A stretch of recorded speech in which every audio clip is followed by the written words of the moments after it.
Isang magandang araw na naman sa inyong lahat mga ka-Gila Giovanni B. So may aayusin tayo dito. Problem to, wala siyang front panel. Minsan mayroon niya. Sabi niya may-ari. Tapos pag nagkakaroon ng display yan, pinapatunog niya, wala rin tunog naman. So bali, dalawa yung iisipin natin na problema. So ito, minsan natatimingan natin na meron siyang display. So yan, meron siyang display. Pero pag tinesting natin, wala siyang tunog. Pag play na yun, no? Kaya play natin yung USB. Ka-play na, volume natin, wala siyang tunog.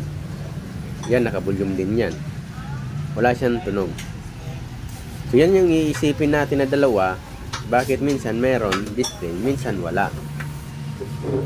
Yan. So dito naka-volume naman. So naka-level yan. May speaker siyang connection. Bubuksan natin to para malaman natin kung saan yung problema. So uunahin muna natin yung problemang walang tunog. Tapos sunod natin yung walang display.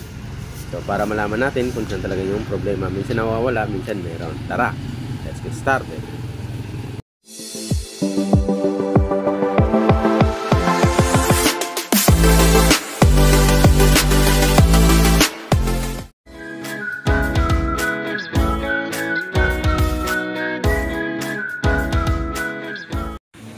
Bali ito yung transformer niya, yung may main niya na 44.5 tapos 016 para sa ano naman yan, sa tone control.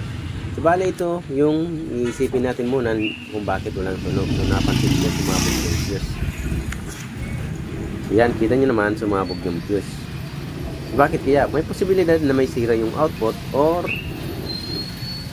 talagang minsan talaga output lang yung iniisip ko kung bakit na sumasabog o pumuputok yung fuse o na-open yung fuse. Hindi pala sumasabog kasi pag sabog talang sabog yan. Pero yan yung termino na ginagamit natin na sabog. Oo.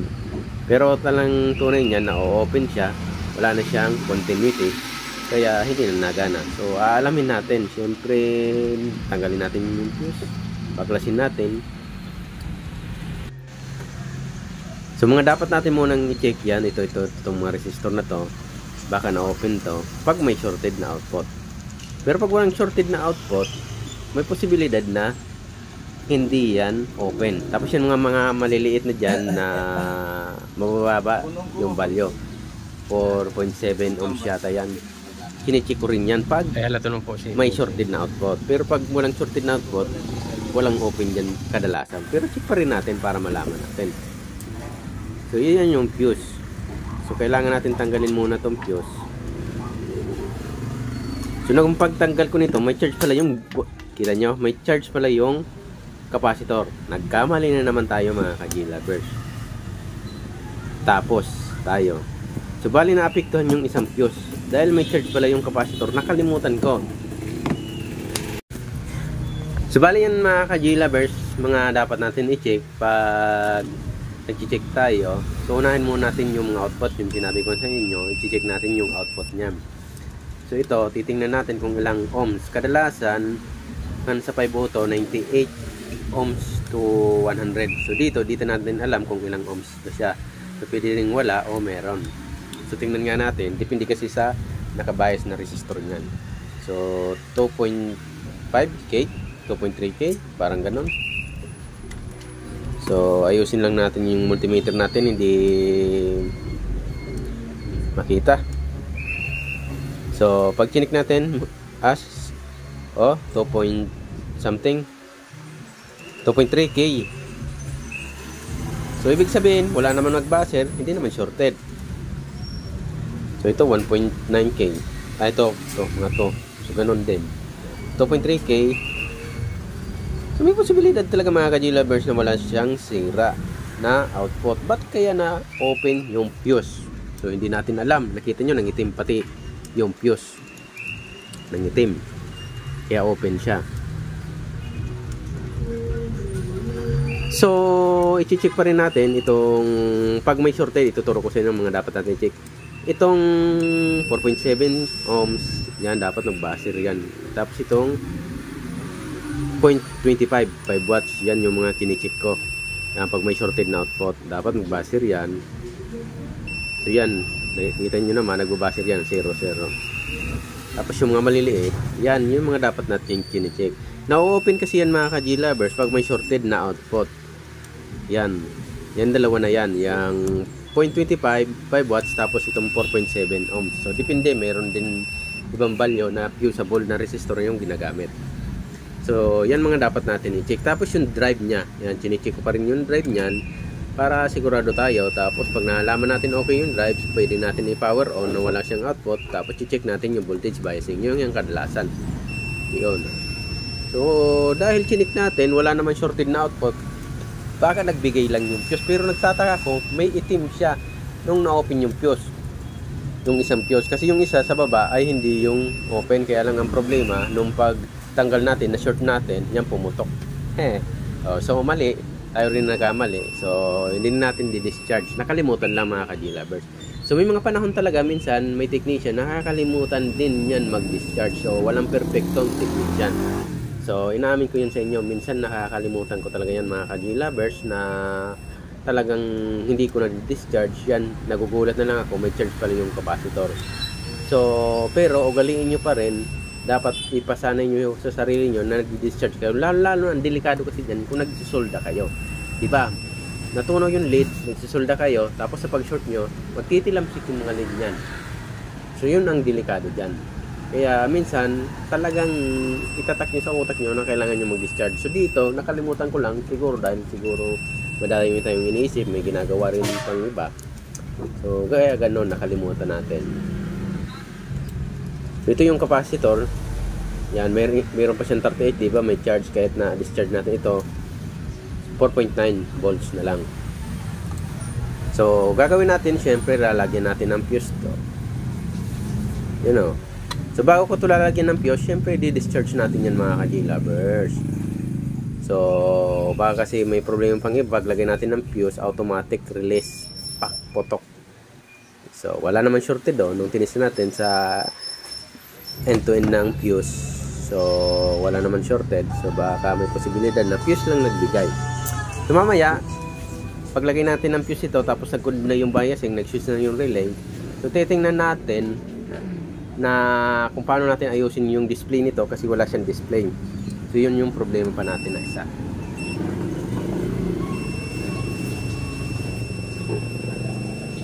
So hanap tayo ng fuse. So may ohms yung fuse na yun dapat ganito siya, shorted. So, hanap ako ng subo o tamang fuse. So, bali, nakalagay pala dito ng fuse ay 10 ampere. So, 8. Pwede na rin dyan.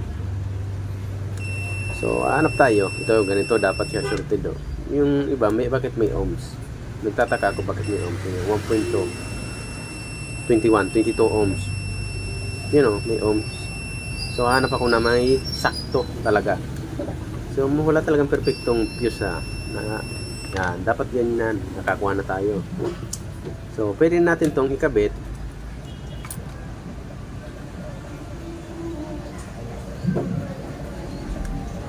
Hanap pa tayo. May ohms talaga siya, 45 ohms.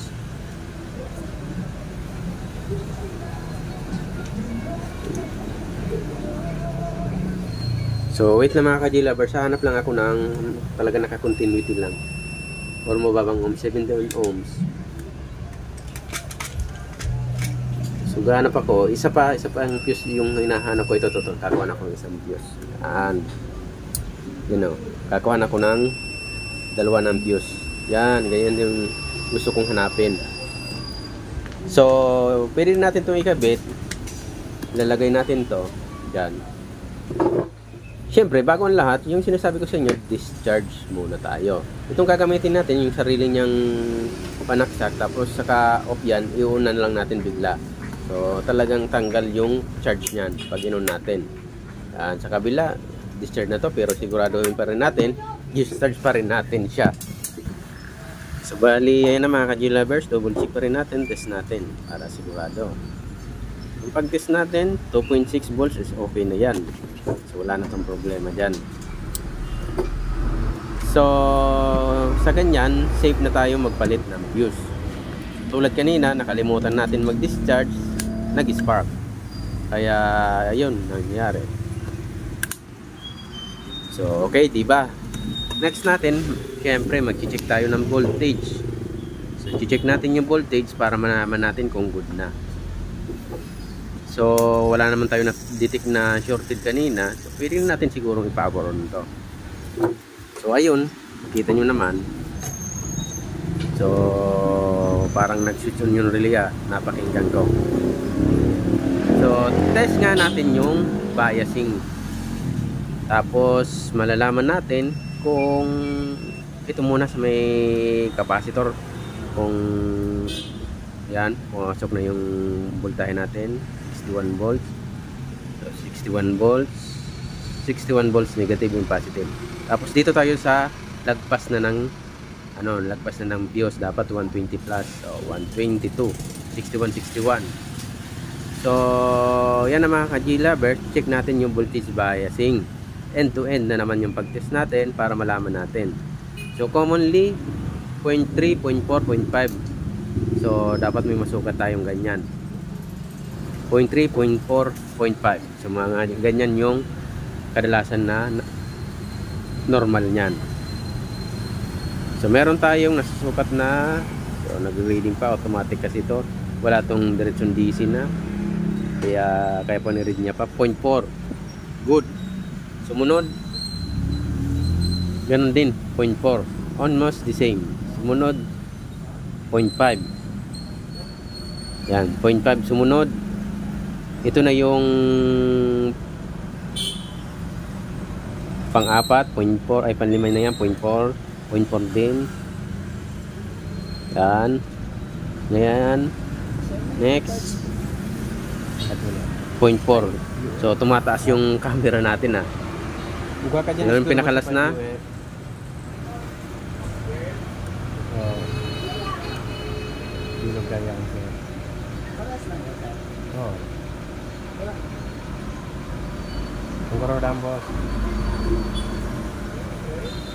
Off, hindi natin ma-detect. Yan, 0.4. So, ulitin na lang na, 0.5. Parang 0.5 yata. Ulitin natin yung pag-test kasi umano yung camera natin. So, bali, ayusin natin. Yan, hindi nakita kasi dun sa natin, sa stand ng camera natin gumagalaw. So, ulitin natin para sigurado tayo, makita nyo. So, ulitin natin na. Kanina, 0.4 dito. Umabot na ng 0.5. Yan. So, depende kasi yan sa voltahe. Tumataas kasi yung input voltahe natin, tumaas din. Dapat 0.5 din to para same. Yan, 0.5. So, dito kanina, 0.5. Dito. Oh, wait. Hindi natin na susukat na maigi. Ito mahirap dito sa multimeter nito kasi walang diretsyon DC. So automatic lang. So binabasa niya pa ni red 0.5. So trinay ko lang ulit itong gamitin multimeter nito. Mas maganda pa rin yung dati kong ginagamit, may DC diretso. Ito 0.4. 0.4. Tapos yung dalawang last 0.5 yata yun. Pero tingnan pa rin natin. O yan, 0.5 nga yung dalawang last.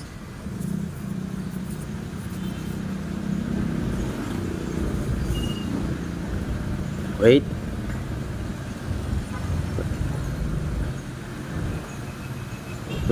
Ang hirap gamitin ng multimeter nito. Mas maganda yung dati. Ulitin natin. Yung pinakalas na lang yung problema natin, ha.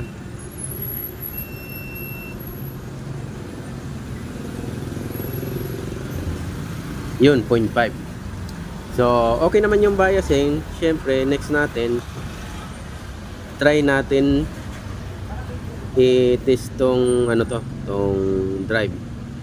Yan, mga drive. Yan. Yan. So kadalasan sa drive na to, may 0.6 dyan, 0.5. Bihira ang 0.4. So, meron naman, pero bihira. 0.5. 0.5. 0.5. 0.5. So, ibig sabihin good yung amplifier natin. Next natin ito. Yan, yung nasa taas na yan na may heatsink. Kadalasan, sa 5 button yan, 1.2. So, ewan ko dito, mga 1.2 pataas siguro yan. Mga ganyan, mga 2, 2.3, 3. Tingnan natin kung ano ba masusukat natin dito. 0.6 lang. So, ganito rin siguro ang design nito. 0.6 pala dito sa ganitong model. So next natin mga ka-J-Lovers, lagyan natin siguro ng speaker para malaman natin, tapos i-audio test natin. So tingnan natin yung relay kung nag-switch on. Okay, 26 volts. Nag-switch on yung relay. So kabitan natin ng speaker muna to, tapos testingin natin, mag-audio test tayo.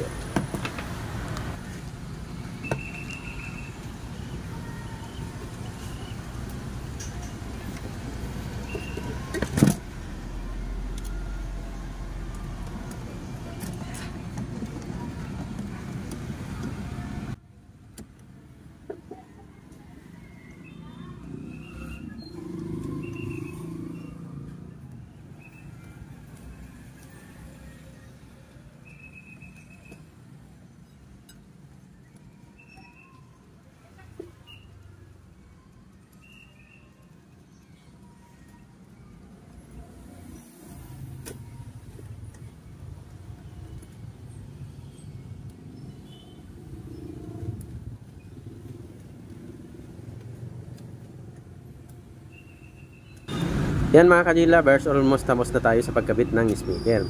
Sa pag-audio test nito mga ka-J-Lovers, minsan ang ginagawa ko ay naghahawak ako sa heatsink. Minsan kasi may sobrang lakas kaya hinahawakan ko muna yung heatsink, tapos tinatap ko. Pero pag wala akong nadidetect na audio, tunog, saka ko binibitawan yung heatsink para makuha ko yung audio. Kasi meron kasi mga amplifier na pag hindi mo hinawakan yung heatsink, talagang napakalakas. Magugulat ka, para mo almost masira yung speaker mo. Yan, ginagawa ko, hinahawakan ko muna yung heatsink, tapos tatap ako sa input, hahanapin natin yung input audio niya. Pero pag hindi tumunog, bubitawan natin to para makuha natin yung audio. So, tara, gawin na natin.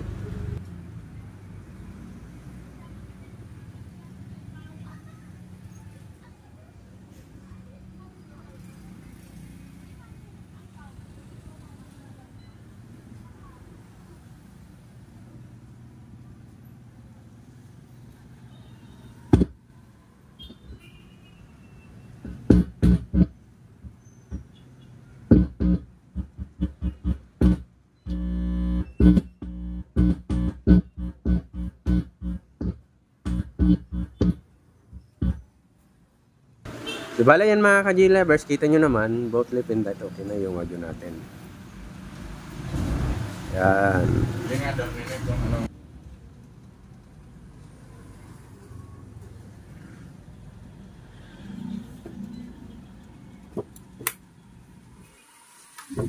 Bali, kita nyo naman, bagong-bago pa siya dyan. Wala pa siyang history ng repair, hindi pa naman masyadong kinalawang. Yan. Bagong-bago pa yan, oh. Linis pa. So, ang problema na lang natin yung walang display. Yun na lang yung aayusin natin. Wala siyang display. So, papakita ko sa inyo.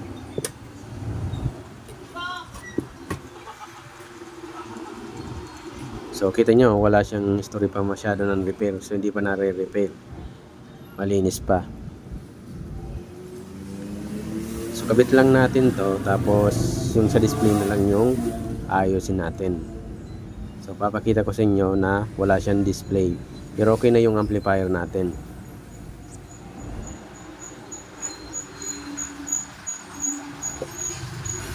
So, yan, ang ganda pa ng board, diba? Wala pa masyadong solda.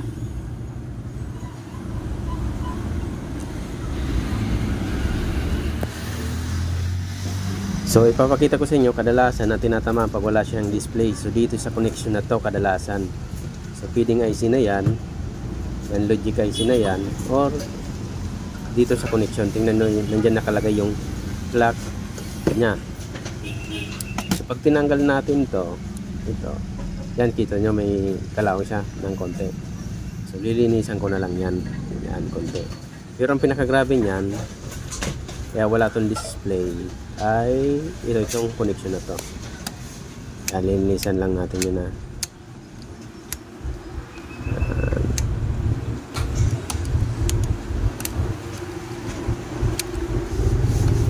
Dito sa mga plastic na to, itong connection na to, connector na to, dyan yung may problema. Nag-corrosion siya, kaya nawala siya ng display.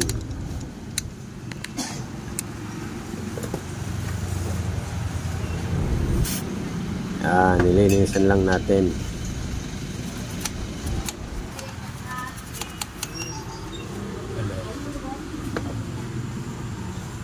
Yan. Ito yung sinasabi ko sa inyo, yan o, yan. Yan. So bali ang gagawin natin, linisan muna natin to. Try natin linisan. Pag hindi na kaya sa linis, palitan natin. So madali lang naman yung palitan.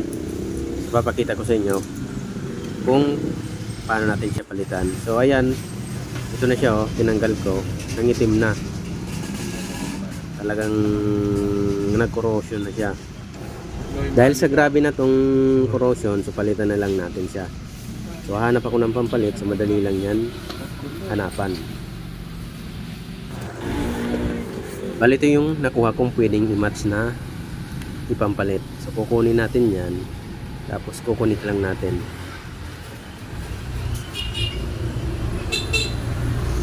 Yan, kukunik natin yan dyan.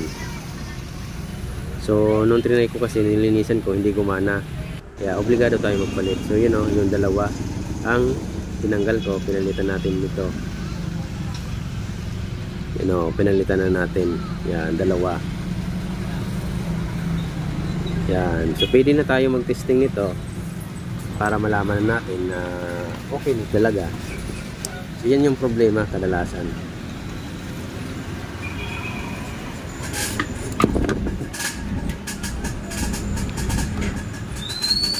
So nilalapat ko lang ng maigi para maka-intact o madikit na masyado. So wala tayong loose contact. So ganyan lang.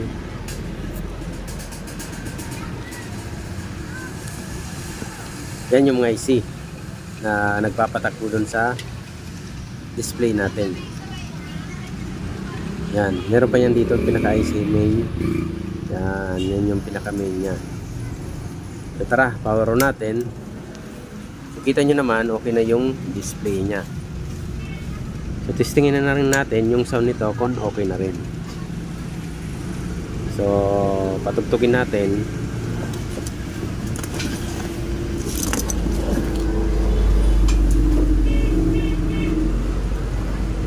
So maraming salamat pala sa lagi niyong pagsubaybay sa ating channel. So testingin na natin to, patugtugin.